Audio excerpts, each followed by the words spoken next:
Le Congo est largement reconnu comme le dernier refuge pour les créatures mystérieuses qui habitent parmi nous. Accompagnez-nous pendant que nous vous montrons les 12 découvertes les plus effrayantes du Congo, capables de faire peur à n'importe qui. Numéro 12.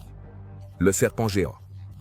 En 1959, le colonel Reni Van Leerda, des forces aériennes belges stationnées à la base aérienne de Kamina, dans le Congo occupé par la Belgique, a eu une rencontre étrange en survolant les forêts de la région du Katanga. De retour d'une expédition en hélicoptère, le colonel Van Leerda a rapporté avoir été témoin d'un serpent colossal d'une taille incroyable. En tant que pilote expérimenté, Van Leerda était très bon pour juger de la taille des choses au sol depuis les airs. Selon sa description, le serpent mesurait presque 15 mètres de long, avec une tête triangulaire d'un demi-mètre de large et d'1 mètre de long. Avec de telles dimensions, cette créature est le serpent le plus grand jamais documenté. La partie supérieure du corps du serpent était recouverte d'écailles de couleur vert foncé et marron, tandis que sa partie inférieure était blanche, ce qui contrastait avec son apparence terrifiante. Le colonel Van Leerda, stupéfait par le spectacle, ordonna immédiatement à son pilote de faire demi-tour pour effectuer un autre passage. Le serpent répondit en levantant la tête à une hauteur incroyable d'au moins 3 mètres, comme pour avertir d'une attaque imminente. Reconnaissant le danger inhérent à une telle situation, le colonel Van Leerda prit la décision rapide de se retirer, ordonnant au pilote de retourner à la base le plus vite possible. Heureusement, le colonel n'était pas prêt à laisser une telle rencontre extraordinaire sans documentation. En utilisant les ressources à sa disposition, il a habilement utilisé une caméra embarquée pour capturer des images du serpent géant, s'assurant ainsi des preuves de son existence. L'origine véritable de ce serpent reste un mystère. Selon les chercheurs, il pourrait s'agir d'un python de roche africain extrêmement grand, d'une espèce de serpent inconnu jusqu'à présent, ou même d'un descendant de l'ancien serpent de l'Éocéno, le Gigantophi. Numéro 11. La pierre de Vibraniol. Des villageois de Manono, dans la province congolaise du Tanganyika, ont récemment découvert une collection de pierres d'apparence étrange. Cependant, leur apparence n'est pas le seul mystère qui les entoure. Elles présentent une qualité intrigante. Elles possèdent une charge électrique. Peu après la découverte, les gens ont commencé à filmer et à partager des vidéos de la nature extraordinaire de leurs trouvailles, qui se sont rapidement répandues sur Internet et ont gagné en popularité virale. En frottant les pierres les unes contre les autres, de puissantes étincelles se produisent, semblables à un processus de soudage. Dans une vidéo, une personne parvient à allumer une ampoule avec l'une de ces pierres insolites. Toutes ces pierres récemment découvertes ont quelque chose en commun. Sombres, presque noires, avec une surface brillante et probablement faite d'un minéral inconnu. Certains fans de comics pensent que ces pierres sont liées au vibranium des Marvel Comics. Célèbre pour être utilisé dans le bouclier du Captain America et dans les costumes de Black Panther et du Faucon. D'un autre côté, les scientifiques pensent actuellement que les vidéos sont fausses, car les pierres manquent souvent de la capacité de libérer les électrons nécessaires pour charger, stocker et générer. Numéro 10. Les singes barbus. Selon la théorie de l'évolution de Darwin, les humains ont évolué à partir des singes grâce à un processus graduel d'adaptation et de changement. Au cœur de ce voyage évolutif se trouve une pièce importante du puzzle connu sous le nom de chaînon manquant. Ce chaînon manquant est une forme de transition qui comble le fossé entre les singes et les humains, fournissant une preuve vitale de nos ancêtres communs. Les chimpanzés sont nos plus proches parents, avec lesquels nous partageons une grande similitude génétique. Les analyses d'ADN révèlent que les humains et les chimpanzés partagent environ 99% de leur séquence d'ADN. Les chimpanzés mesurent généralement environ 150 cm de hauteur. Mais une découverte extraordinaire dans la jungle de Bili, au nord du Congo, a donné lieu à une découverte sensationnelle où une nouvelle espèce de chimpanzé ressemblant à des hybrides gorilles-chimpanzés a été trouvée. Ces énormes chimpanzés, connus sous le nom de singes Bili, mesurent plus de 100 mm de haut que la moyenne, atteignant jusqu'à 180 cm. Ils sont incroyablement puissants et capables de dominer même les lions. Cependant, ils ne coexistent pas avec les gorilles et ont des préférences alimentaires similaires à celles des chimpanzés. La première rencontre avec les singes de Billy a eu lieu dans la forêt de Billy, lorsque l'écologiste des primates, Stanley Williams, est tombé sur 4 énormes primates mâles. Au lieu de l'attaquer, ils l'ont examiné avec précaution avant de s'en aller. Les habitants locaux ont également observé des comportements caractéristiques des singes de Billy, comme les observer attentivement et se retirer ensuite comme s'ils les reconnaissaient comme des parents. Numéro 9. Maamba Mahama. Les Congolais ont une légende sur un redoutable reptile qui rôde dans les marais près du lac Lakagala. On dit que la créature mesure 15 mètres de long, avec des mâchoires colossales qui peuvent facilement écraser un humain. Il se cache dans les marais et attend que sa proie s'approche. Une fois qu'il a sa proie, il se jette et attrape sa victime avec ses puissantes mâchoires. Les habitants croient que cette créature, le légendaire Maamba, ne ressemble à aucun autre animal qu'ils aient jamais vu. On dit qu'il creuse de longs tunnels dans la terre qui mènent à des cavernes où il dorment. L'un des cryptozoologues les plus célèbres à avoir étudié Maamba était Rwapé Mako, qui a dirigé 2 expéditions en République du Congo dans les années 60 pour chercher des monstres congolais. Il n'a jamais trouvé la créature, mais il a recueilli quelques preuves et témoignages de témoins qui soutenaient son existence. Beaucoup de cryptozoologues spéculent que le Maamba pourrait être une relique d'eau douce d'un mosasaure, un type de reptile marin qui aurait disparu à la fin du Crétacé. D'autres chercheurs pensent qu'il pourrait s'agir d'un descendant de crocodiles préhistoriques tels que Dinosuchus ou Sarcosuchus, tous deux beaucoup plus grands que les crocodiles modernes. John Reinhard Werner, écrivain et ingénieur au service de l'État indépendant du Congo, décrit dans son livre « Stanley Esrir » comment il chassait le canard sur un banc de sable dans les années 1880 lorsqu'il vit un crocodile monstrueux qui était plus long que le bateau à vapeur sur lequel il voyageait. Le bateau mesurait presque 13 mètres de long. La légende du Maamba persiste encore aujourd'hui, et certaines tribus du Congo maintiennent la croyance que ce monstre erre dans les confins du lac Likawala. Elles évitent à tout prix cette partie du lac. Numéro 8. Javafofi, l'araignée géante. La jungle du Congo est un endroit de mystère et de merveille qui abrite une grande variété de créatures fascinantes, tant connues qu'inconnues. L'une des plus mystérieuses est l'araignée géante à la queue effrayante, Javafofi. Les tribus locales et les explorateurs ont décrit ces colossales araignées avec des abdomens de la taille de ballons de basket et une envergure allant jusqu'à 1,5 m. Ces araignées géantes tissent d'énormes toiles entre les arbres qui s'étendent sur de grandes distances. La résistance de leurs toiles est telle qu'elles sont capables de capturer non seulement des animaux, mais aussi des êtres humains. Selon les habitants, ces araignées creusent un tunnel peu profond sous les racines des arbres et le camouflent avec un grand tas de feuilles. Ensuite, elles créent une toile presque invisible entre leur terrier et un arbre proche, en tendant une corde piège dans toute la zone. Un animal imprudent, qui finira bientôt au menu de la créature, trébuche sur la corde, alertant l'araignée. La victime est poursuivie jusqu'à l'intérieur de la toile. Ce type de comportement prédateur est similaire à celui de plusieurs espèces d'araignées à piège. Le premier aperçu de la Javafofi par un observateur occidental a eu lieu dans les années 1890 près du lac Nyassa. Lorsque le missionnaire britannique Arthur John Sim et ses hommes sont tombés sur l'une de ces créatures, ces hommes se sont retrouvés pris dans une énorme toile d'araignées, d'où ont émergé 2 araignées géantes de presque 1 mètre de long qui les ont attaqués. Sim a été mordu, mais il a réussi à s'échapper après avoir tiré sur l'une d'elles avec son pistolet.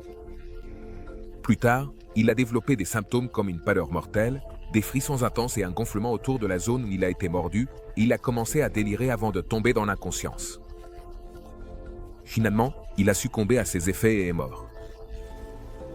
Beaucoup de natifs décrivaient ces araignées comme étant nombreuses dans le passé, mais maintenant elles sont une espèce en danger d'extinction.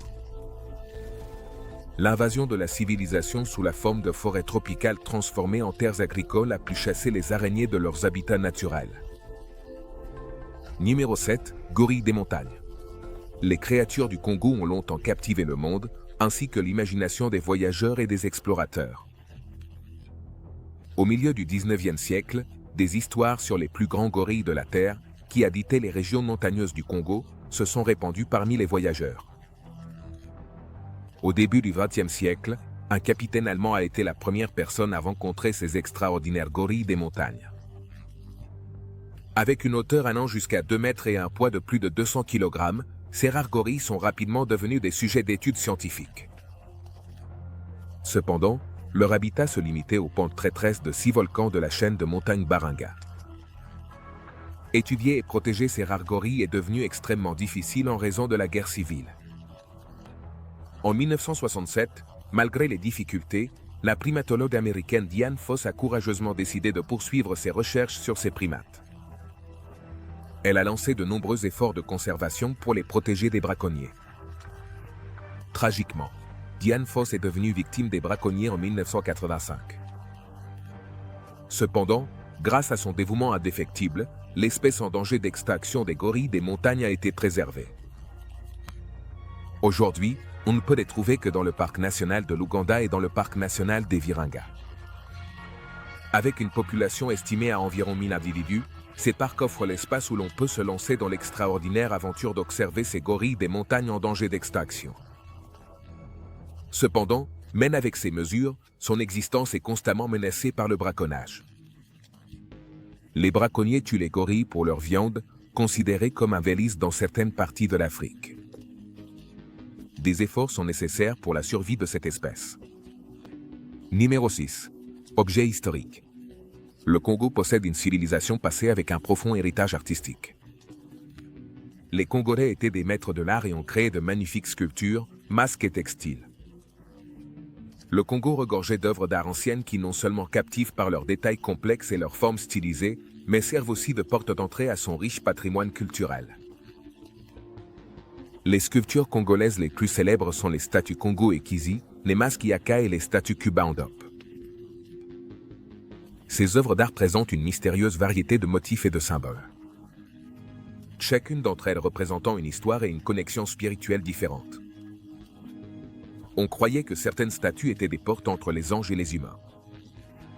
Cependant, ce patrimoine culturel extraordinaire a souffert d'une douloureuse histoire de pillage. Le Congo a été colonisé par la Belgique à la fin du XIXe siècle. La cupidité et le pouvoir ont poussé les fonctionnaires et les explorateurs belges à piller une vaste collection d'art et d'objets congolais. Ces trésors historiques ont été acquis au prix de l'oppression et de la violence, infligeant des pertes considérables au peuple congolais. Et selon les légendes locales, certaines de ces sculptures remplies de pouvoirs mystiques auraient disparu sans laisser de traces, échappant aux griffes des envahisseurs et ne seraient jamais retrouvées. Cependant, ces dernières années, un mouvement pour réparer ces injustices historiques a pris de l'ampleur. Le numéro 5. Un dinosaure vivant. Il y a des millions d'années, un énorme astéroïde a percuté la Terre. L'impact fut si puissant qu'il créa un nuage de poussière qui obscurcit les cieux pendant des années. Ce nuage de poussière a bloqué le soleil, causant la mort des plantes. À mesure que les plantes mouraient, les herbivores mouraient aussi, puis les carnivores. Au final, près de 70% de toute la vie sur Terre a été anéantie. On pense que cet événement connu sous le nom d'impact de Chicxulub est ce qui a mis fin à la vie des dinosaures. Mais, et si certains dinosaures avaient survécu? Certains croient que le Mokel-en-Bambe, une créature légendaire censée vivre au Congo, est l'un de ces dinosaures. Le Mokel-en-Bambe a la taille d'un éléphant, un long cou, une seule dent et une queue musclée. On dit qu'il est herbivore, et son nom signifie « celui qui arrête le cours des rivières ». Au fil des ans, de nombreux témoignages d'observation du Mokel-en-Bambe ont été enregistrés. L'une des rencontres les plus célèbres avec le Mokel-en-Bambe fut celle d'un explorateur allemand nommé Gustav Le Caire en 1909. Le Caire était en expédition au Congo lorsqu'il a affirmé avoir vu une grande créature au long cou nageant dans une rivière. Il a décrit la créature comme étant de la taille d'un éléphant, avec un long cou et une seule dent. Il a aussi dit qu'il avait une bosse sur le dos et une queue aussi longue que son corps. Certains croient à son récit et considèrent que le Mokel-en-Bambe est un survivant des dinosaures sauropodes herbivores. Numéro 4. Monolithe. En novembre 2020, un mystérieux monolithe est apparu dans l'Utah, captant l'attention du monde. Peu après, plusieurs monolithes brillants ont commencé à apparaître à des endroits aléatoires dans différents pays comme l'Allemagne, l'Inde, le Royaume-Uni et les Pays-Bas. Cela a donné lieu à des théories du complot et à des comparaisons avec les monolithes qui apparaissent dans le film de Stanley Kubrick de 1968, ainsi que dans 2001, l'Odyssée de l'espace. Ces monolithes extraterrestres apparaissent comme des symboles récurrents dans le film. Et on pense qu'ils influencent l'évolution humaine. Alors, en février 2021, une structure métallique de 3 à 5 mètres de hauteur est apparue mystérieusement dans le quartier de Bandel, à Kinshasa, au cœur du Congo. Cependant, contrairement aux Européens, les habitants locaux regardaient cette structure avec méfiance plutôt qu'avec enthousiasme. En raison des fortes superstitions des gens, certains spéculaient que le monolithe appartenait à des forces obscures. C'est pourquoi les autorités de la ville ont décidé de protéger le monolithe jusqu'à ce qu'une enquête approfondie puisse être menée. La curiosité sur l'origine de ces structures a augmenté, mais toutes les tentatives pour déterminer qui les avait construites ont échoué. Il n'y avait également aucune trace du transport de cette structure, ce qui augmentait encore plus le mystère. Dans un tournant confus des événements, le monolithe a finalement été incendié par la foule pour révéler ses secrets, seulement pour découvrir qu'il était creux avec des plaques de métal soigneusement placées sur une armature. Numéro 3. Extraction de cobalt. Quand il s'agit du Congo, il est impossible d'ignorer les endroits très dangereux où l'on extrait des minéraux précieux. Le Congo est connu pour sa richesse minérale énorme, qui inclut le cobalt, le coltan, le cuivre, l'étain et même l'or. Certains de ces minéraux, comme le cobalt, sont nécessaires au fonctionnement des appareils électroniques dont nous dépendons au quotidien. Les batteries rechargeables seraient inutiles sans cobalt. La grande majorité, cependant, n'est pas consciente des énormes souffrances endurées pour que nous puissions profiter de notre mode de vie moderne. Un incroyable 72% de la production mondiale de cobalt provient du Congo. Une zone où les gens travaillent dans des conditions inhumaines, quelque chose qui ressemble à de l'esclavage moderne. De nombreuses mines opèrent en dehors de la loi, ignorant la réglementation et ne fournissant pas l'équipement de sécurité ni les conditions de travail nécessaires. Cependant, ces mines représentent une opportunité importante pour les habitants de gagner leur vie et de subvenir aux besoins de leur famille. Un mineur peut gagner $20 lors d'une bonne journée. Une somme notable dans un pays où la plupart des gens luttent pour survivre avec moins de $2 par jour. Malheureusement, la recherche de ces minéraux précieux a un coût élevé. Les mineurs travaillent dans des environnements dangereux, s'exposant à de graves risques pour la santé à long terme, y compris des problèmes respiratoires et même la mort. Les enfants ne sont pas non plus immunisés face à ce dilemme. Des dizaines de milliers d'entre eux sont attirés par l'industrie minière. Souvent contraints de travailler de longues heures dans des conditions dangereuses et exposés à des substances chimiques toxiques. Les yeux du monde s'ouvrent lentement mais sûrement sur la dure réalité à laquelle font face les Congolais. Espérons que des efforts coordonnés seront mis en place pour corriger cette terrible situation, en veillant à ce que les opérations minières respectent les réglementations appropriées et donnent la priorité au bien-être des personnes concernées. Numéro 2. Dagonek. Au début du XXe siècle, des explorateurs occidentaux se sont aventurés dans le désert africain à la recherche de nouvelles découvertes. Ils ont déterré de nombreuses espèces animales et végétales inconnues, parmi lesquelles une créature différente de tout ce qu'ils avaient vu jusqu'alors. Cet être énigmatique, le Dagonek. Il a un long museau comme la défense d'une morse, la carapace blindée d'un tatou, le motif tacheté d'un léopard, et mesure entre 3 et 5 mètres de long.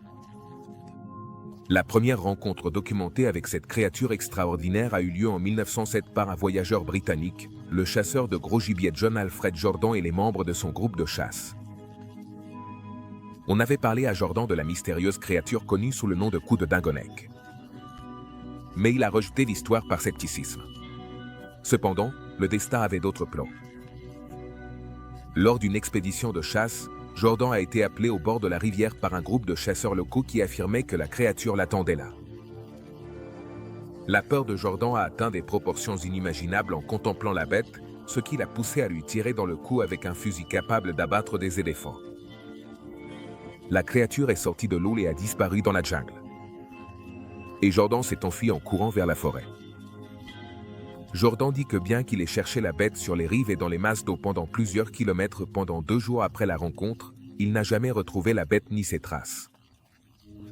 Numéro 1. La montagne d'or. La République démocratique du Congo, qui abrite l'un des gisements d'or les plus riches d'Afrique, a récemment été le témoin d'une découverte extraordinaire. Les habitants ont découvert une montagne qui semblait être faite d'or. Des milliers de villageois se sont rendus sur place armés de pelles et même à main nue, creusant sans relâche dans la terre. Ils transportaient avec impatience le précieux minerai chez eux pour le tamiser et révéler le brillant trésor qu'il contenait. Malheureusement, la triste réalité est que ces richesses abondantes continuent d'échapper aux gens ordinaires pour tomber entre les mains de multinationales, et le Congo reste l'un des pays les plus pauvres du monde. Après la découverte de la montagne d'or, les autorités ont envoyé des forces de police pour intervenir afin de récupérer tout l'or que les villageois avaient extrait de la montagne. Ils ont enregistré tous les villageois et arrêté d'autres pour récupérer jusqu'au dernier grain d'or. Les autorités ont confirmé l'existence du minerai d'or et ont suspendu toutes les activités minières jusqu'à ce que les normes et règlements établis soient strictement respectés. Malheureusement, l'histoire de l'or au Congo est une histoire de tragédie et de souffrance. L'extrême nord-est du pays, où se trouve ce gisement d'or, a été un terreau de conflits et de sang versé. Malheureusement, au lieu d'apporter la prospérité au peuple congolais, l'or est devenu une malédiction implacable qui inflige la misère aux malheureux qui vivent en son sein. Nous espérons que vous avez apprécié cette vidéo. On se voit au prochain.